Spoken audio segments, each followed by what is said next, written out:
Hi, my name is Barnabas and this is my wife Grace Achoki. We are marriage and relationship coaches. We are also co-founders of Two Ship Solutions, a coaching business that comes alongside you, helping you grow and develop your marriage and your relationship. Catch us this week on Marriage Connection on Vision TV.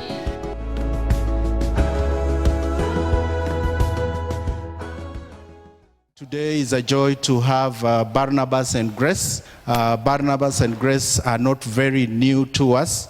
Actually, they're in the panel of those people that we use to extend God's kingdom in the area of marriage. They've served for many years at Lighthouse as pastors. But right now, they are marriage and relationship coaches, and they run an organization called Two Ship Solutions. Whenever an S and a H follow each other, I have to make sure that my brain is engaged. And they'll come and lead us in this session and just tell us a little bit more how you've been married, how many children you have, even as we begin. Well, good morning. I'm trying to do what Pastor William has said. I was allowing my wife to come. I think I've forgotten to pull the chair for her. Let me jump. And this is because we've been married for long. Anyway, yeah, like Pastor William has said, we wish love will continue being in the air. I'm Barnabas, she's Grace. We've been married. This August the 26th will be 20 years. Yeah. And where I come from, it's a miracle to be married to the same woman for that long. So to God be the glory. We are blessed with 3 children, 2 teenage sons, aged 17 and 14, and a girl aged 9, Ebenezer, Uziel, and Shekinah. So that's our family. We've served, as you heard earlier, at Nairobi Lighthouse Church. We were associate pastors there for 12 years. And 4 years ago, we relinquished our pastoral responsibilities in that church and began our organization where we help come alongside married couples, those who are planning to get married, those who are married, in helping to coach them in their relationships. And that's why we're here today. We stepped out to form our marriage ministry. That was 4 years ago. And you ask, what do we do? We are both certified coaches, life coaches, so we specialize in the area of marriage. And we coach people coming alongside you to help you walk in this sea of marriage, the turbulent waters of marriage. So that is what we do. So we do premarital coaching, we do postmarital, and then we do individualized, that is now one-on-one coaching. It's both marriage and relationship. So for those who are not married, of course, we help them as they choose and answer the question, am I the one? Because many times people ask, is he the one? So, or is she the one? So we help you answer the question, am I the one? Then, of course, now we go through the other processes. We have also been privileged and honored to do a lot of bridal showers, and for him, the groom. Can imagine their groom showers these days. So we've also been honored to do that in this city, and we thank God for that. Well, thank you. Yeah, and so the name Two Ship Solutions. Yeah, like Pastor William, I also come from that place where we have to engage our brains before we can say where there's H and SH. So why two ships? Two ships is we believe we are the other ship which comes alongside your ship in your relationship in the turbulent seas of marriage, just to help you and guide you along. And so today we'll be talking about building healthy marriages. And as you've heard, we are not strangers. We were with the big group, about 50 couples at Lake Bogoria. I don't know how many of you were there, but we had a wonderful time. I can see a few faces who were there. We did have a great time, and I want to promote the next one. Please don't miss. Even if they don't invite me to speak, I'll come. I'll come to be part of it. We had a wonderful time. It was very enjoyable. And I know that when you look at the figure, 38,000 and something. Please begin paying 5,000. I was calculating. If I begin paying 5,000 this month, come that time, it will be the last 5,000 and I'll be there. Good. So we want to talk about building healthy marriages. We live in a time, the other time somebody told me that one of the best businesses to have is running a gym. You know why? It is the only business people pay in advance and probably don't show up. So at least you've gotten your money. Even if they don't show up, you got your money up front. And so we have become health conscious. Everywhere you walk, there are gyms. There's a lot of healthy you. People are very cautious what they eat. They remind us that we are what we eat. And so we are very cautious of what we eat. We are very conscious of our health. We are becoming more and more conscious about our health. And so people are going to gym. People are exercising. People are watching what they eat. People are watching their weights. People are doing whatever they can do to keep themselves healthy. I know for the ladies it's even more because when you're going through when they're pregnant, after giving birth, they're always very, very consistent in seeing their gyna. I was wondering the other day, what do you call a male doctor? Women rarely visit the doctors, and until we fall down and collapse, then suddenly we realize we had a condition or there's something. But I want us to, and unfortunately the same happens in our marriages.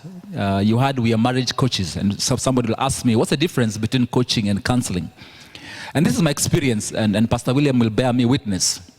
In counseling, many times people come to you when the marriage is almost falling into pieces. In fact, we say this, the house is already burnt. We are coming to try to salvage the TV, the DVD, and a few things that you can be able to salvage. But most of the house has burnt down. And so what we want to do in coaching is we want to be proactive in helping us and keeping us, helping us really to be intentional in working at our marriages and not waiting for it to start falling into pieces.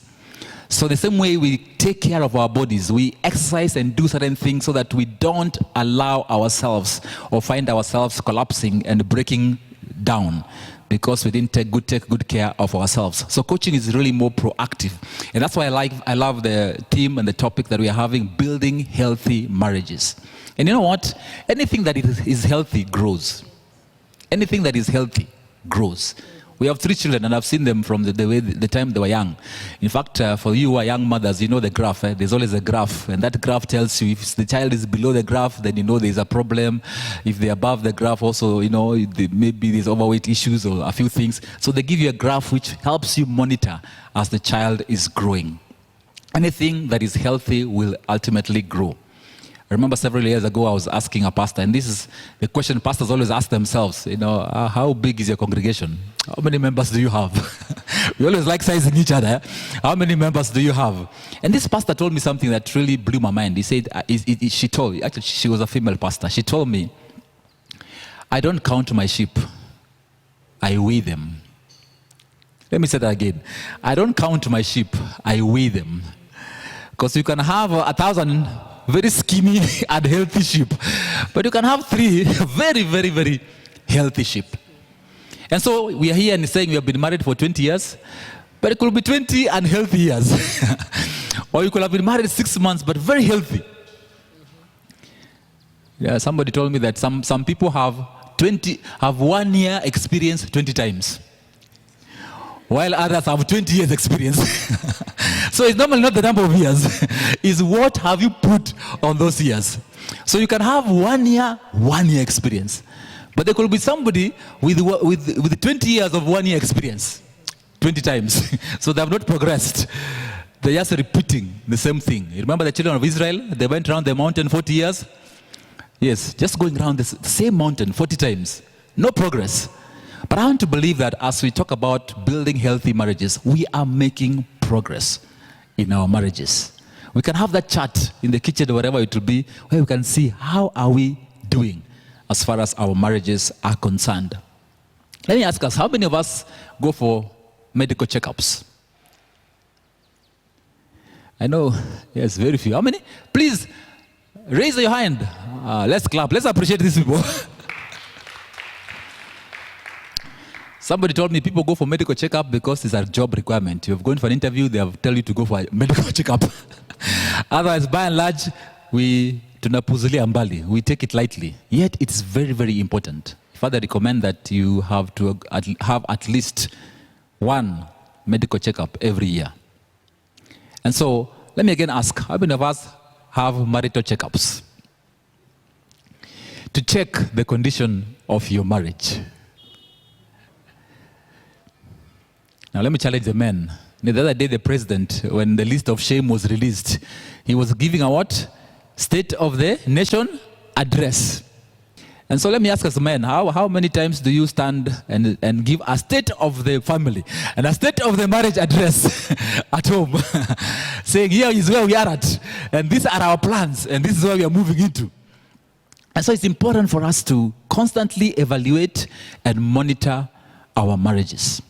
Check the heartbeat, check the pressure, check the temperature, check the blood sugar or the relationship sugar. Check where are we at? Don't be like those people. I met some people and they told me it has been a nil by mouth for the last 3 months. Now in marriage, do you know what that means? Nil by mouth? Yes, it means people are not intimate in the bedroom. Nothing is happening for the last 3 months. And I begin to wonder, so how are we living our lives? 3 months, nothing has been happening.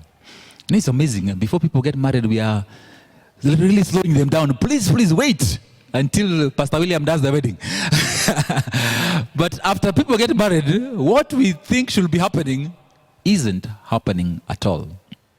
So what is the state of our marriage? What is the state of our families, our relationship? I really like what Barnabas is saying because, and mothers will identify with this. When you have a very tough pregnancy and you're carrying this child within, you can't wait for the time when you will go to the labor ward and push that baby out.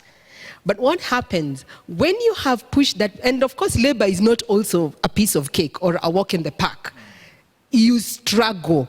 So when you have done that, do you take your child and say, look, young guy, I labored, I have had a difficult pregnancy with you, and that is it.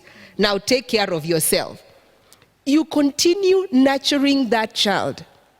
You continue taking care of that child. You make sure that this child is warm. You make sure that this child eats well. You make sure that they feed well. Because if they don't do that, then at the end of the day, you have a child who is sickly. You have a child who is stuffed with antibiotics. You have a child who the immune system is very low because they are stuffed with antibiotics. But for you to avoid that, then it means you have to really check the state of that child. Just like the word of God says, know the condition of your sheep. And as Barnabas is saying, it is true that a man needs to know the condition of the sheep. The sheep is not just the ones who are out there, but the home. That's your home. Those are your first sheep. And you want to know, is this, a shepherd doesn't go to a sheep, and look at it. A shepherd doesn't shepherd the sheep from afar. They go close to the sheep. They smell like the sheep. They want to pick that sheep and see what is wrong. Why is the sheep limping? And it's true, sometimes we limp in marriage. Sometimes we are both limping. Sometimes one of us is limping. So we need to be healthy. We need to consistently say, this is what we are going through, or this is, we are doing well. Not just the bad things, but hey, we are doing so well. In this area, this year you've amazed me. The way you've just come up so high. This year, I just feel you have done it. I remember we were struggling in this area last year or in the last 6 months. But babe, you're doing well. Just consistently doing that and encouraging each other in the Lord. That is what we should be doing in marriage. But if we don't do that, then our marriages become very unhealthy and very sickly. And so it requires then a lot of antibiotics. But today we want to help us find out what is it that how does a healthy marriage look like? What is a healthy marriage? Thank you. A question was asked. Somebody asked, how come women outlive men? how come women outlive men? And there was a student, children are children. So the children answered and said, it is because women don't have wives.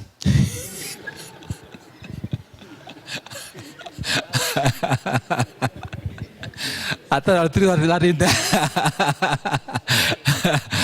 Now, what does a healthy marriage look like?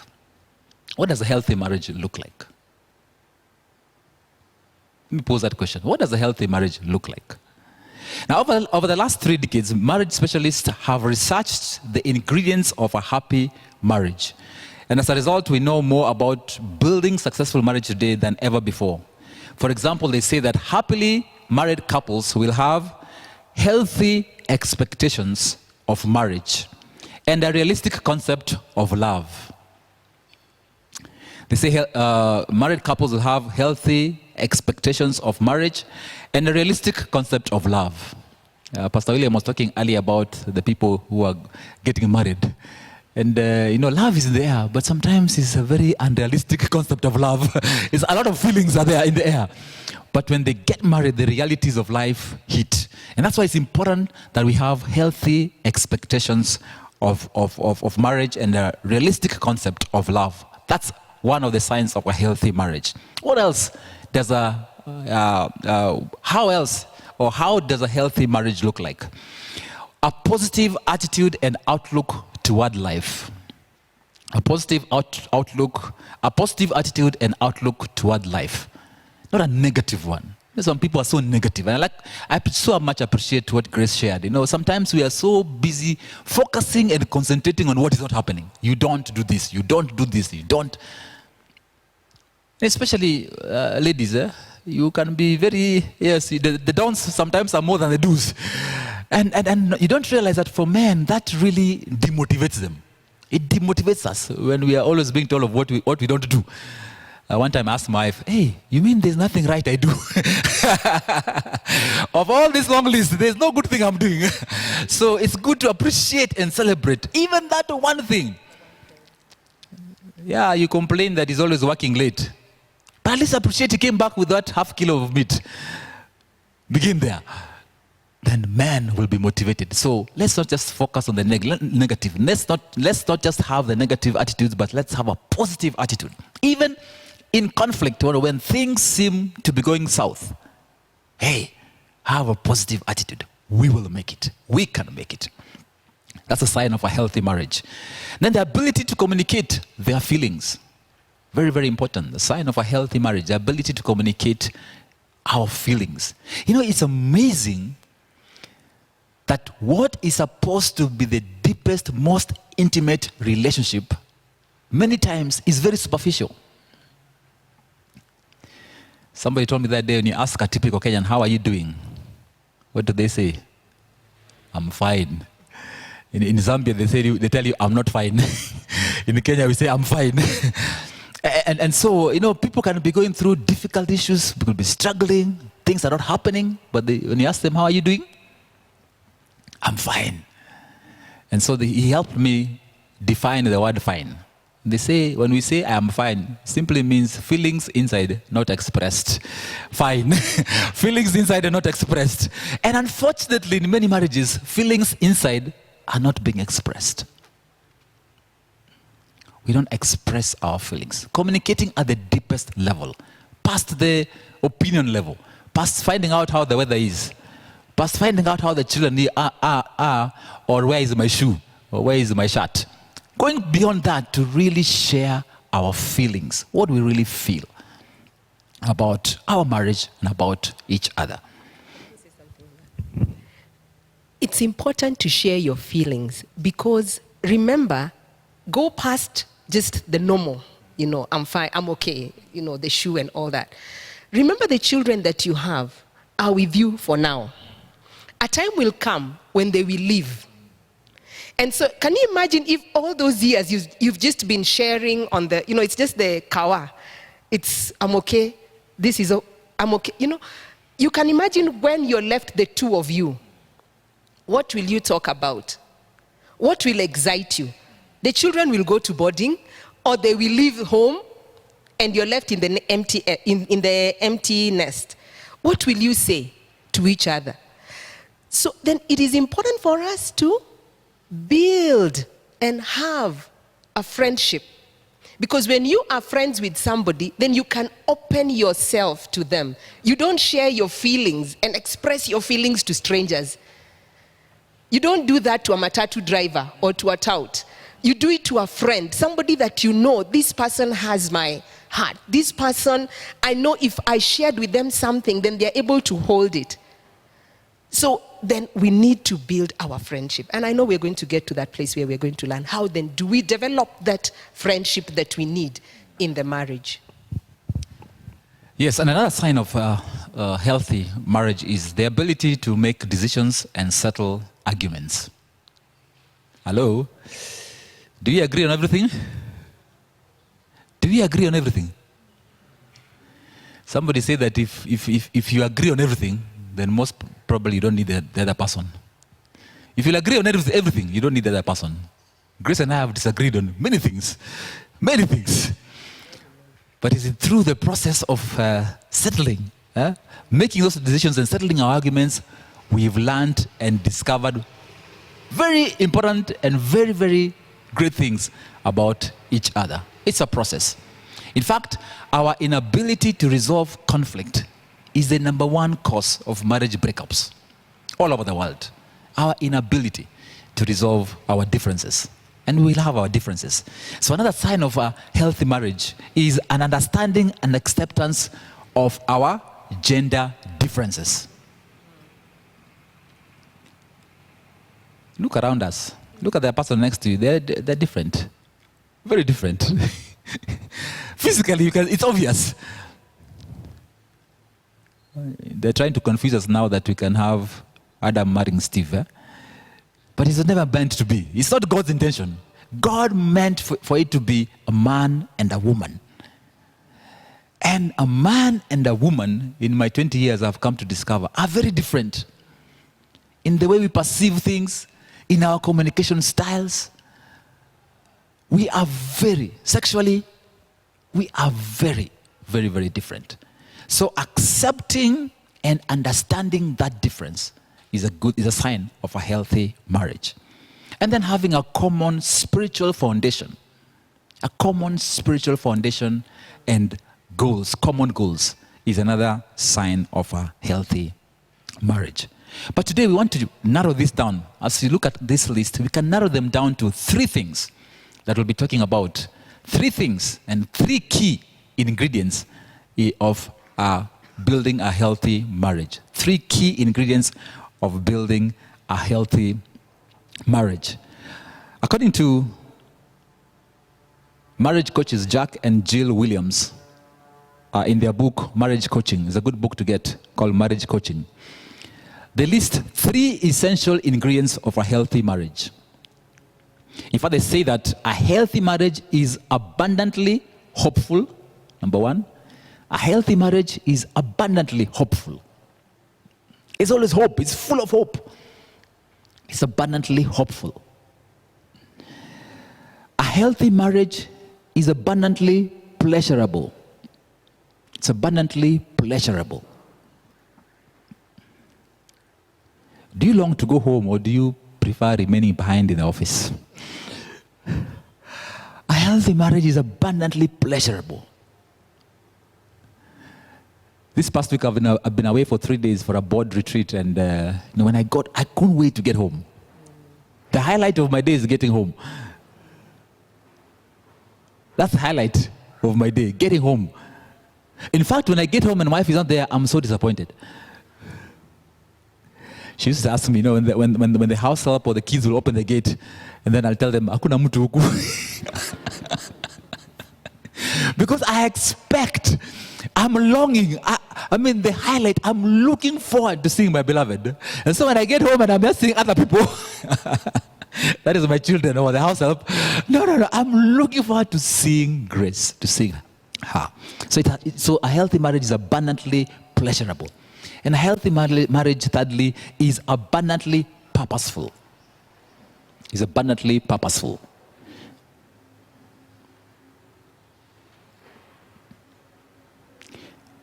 And so we're going to be looking at these three things: hope, the heart, and the skills of a healthy marriage. Hope, the heart, and the skills of building a healthy marriage. And we need all the three. When, like Pastor William will be conducting a wedding in a few minutes from now, those couples are full of hope. So full. In fact, if you told them some of the things that you know, watasema ishindwe. Get thee behind me, devil. Or ours will never be like that. And Pastor William will tell you, I've had the privilege of taking people through premarital. 5 years, 2 years, 3 years down the line, the same couple are sitting across the desk. This time they are fighting. This time they are saying, we want to go our separate ways. And 3 years earlier, 5 years earlier, 2 years earlier, the same couple was sitting there and saying, we agree over everything. And that's why it's important that they continue to learn and develop a heart and the necessary skills that will build on that marriage. So you mentioned the 3 ingredients for a healthy marriage, so hopeful, pleasure, and purposeful. And I didn't get the connection between purposeful and skills. Like, what does it mean to be abundantly purposeful? I actually forgot one point. Thank you. One of the skills we need in being purposeful is goal-setting skills for your marriage. Remember I said earlier, where are we at? Have you developed mechanisms of evaluating your relationship? Now, you don't just have to wait when things are bad. So ask yourselves, okay, part of the communication, part of sharing our hearts, what do you desire? What do you want? Thank you for watching Marriage Connection. If you have any questions regarding the program, please send your questions and somebody will get back to you. Thank you.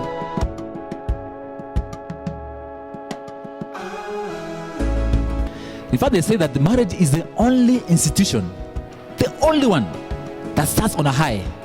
You know, a heart, the literal heart, is in a very delicate place.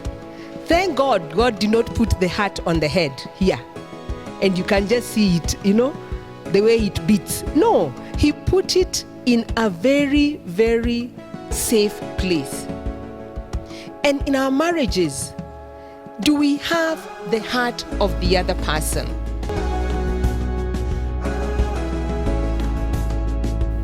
You have been watching the Marriage Connection here at the International Christian Center.